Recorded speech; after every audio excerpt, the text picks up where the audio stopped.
Guys, ഇന്ന് നമ്മൾ വന്നിരിക്കുന്നത് എൻ്റെ ജേണൽ കാണിക്കാനാണ് കേട്ടോ. ഇതാണ് എൻ്റെ ഫസ്റ്റത്തെ ജേണൽ കേട്ടോ. ഇത് എനിക്ക് അറിയണ്ടായിരുന്നില്ല എങ്ങനെയായിരുന്നു ജേണൽ എന്നൊക്കെ. ജസ്റ്റ് എൻ്റെ മനസ്സിലുള്ള ഒരു തീമായിരുന്നു ഞാൻ അന്ന് ഉണ്ടാക്കിയിരുന്നത് കേട്ടോ. അന്നെന്ന് പറയാൻ പറ്റില്ല, ഈ നവംബറൊക്കെ ആയിട്ടാണ് ഞാൻ തുടങ്ങിയത്. എൻ്റെ ഒരു പഴയ നോട്ട് പാഡിലാണ് കേട്ടോ ഞാനിത് ചെയ്തുകൊണ്ടിരുന്നത്.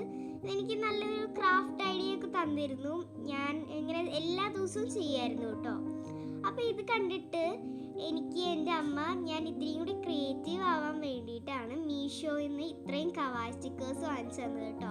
ഇതെനിക്ക് കിട്ടിയത് ഭയങ്കര ലോ പ്രൈസിലാണ്, പക്ഷെ ഇത്രയും ഷീറ്റ്സ് ഉണ്ടായിരുന്നു കേട്ടോ. നല്ല ക്വാളിറ്റി ഉണ്ട് ഇതിന്. ഞാനിത് യൂസ് ചെയ്തുകൊണ്ട് തുടങ്ങിയത് കാരണം എൻ്റെ ജേണലിൽ നല്ല രസമുണ്ടായിരുന്നു കേട്ടോ. അല്ലാത്തപ്പോൾ ഞാനിങ്ങനെ ഓരോ പിക്ചേഴ്സൊക്കെ വെട്ടി ഒട്ടിക്കലായിരുന്നു. പക്ഷെ ഇത് കിട്ടിയപ്പോൾ ഓക്കെ ആയി. അപ്പോൾ ഇത് കണ്ടിട്ട് എൻ്റെ അമ്മ എൻ്റെ ജേണൽ ഇത്രയും കൂടി ബ്യൂട്ടിഫുൾ ആയിക്കോട്ടെ എന്ന് വെച്ചിട്ടാണ് എനിക്ക് ഈ ഒരു ബുക്ക് മേടിച്ച് തന്നത് കേട്ടോ. ഇതെനിക്ക് നല്ല ഇഷ്ടപ്പെട്ടു കേട്ടോ. കാരണം ഇതിൻ്റെ ആ ഒരു ഔട്ട് കവറിങ്ങും ആ ഒരു കുട്ടിയുടെ പിക്ചറും പിന്നെ ഇതിൻ്റെ ലോക്ക് അതുപോലത്തെയൊക്കെ സാധനങ്ങൾ എനിക്ക് ഇഷ്ടപ്പെട്ടു. പിന്നെ ഞാനിത് തുറന്നിട്ട് ഇങ്ങനെ കുറേ നേരം നോക്കിയിരുന്നു കേട്ടോ. എന്നിട്ട് ഞാൻ ഇന്നത്തെ എൻ്റെ ജേണൽ ചെയ്യാൻ ബാക്കിയുണ്ടായിരുന്നു. അപ്പം ഞാൻ ജസ്റ്റ് ഇങ്ങനെ എൻ്റെ ജേണൽ എഴുതി കേട്ടോ.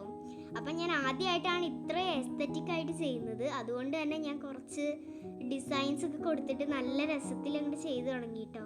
നിങ്ങൾക്കിത് ഇഷ്ടമായെങ്കിൽ ഒന്ന് കമൻറ്റ് ചെയ്യണം കേട്ടോ.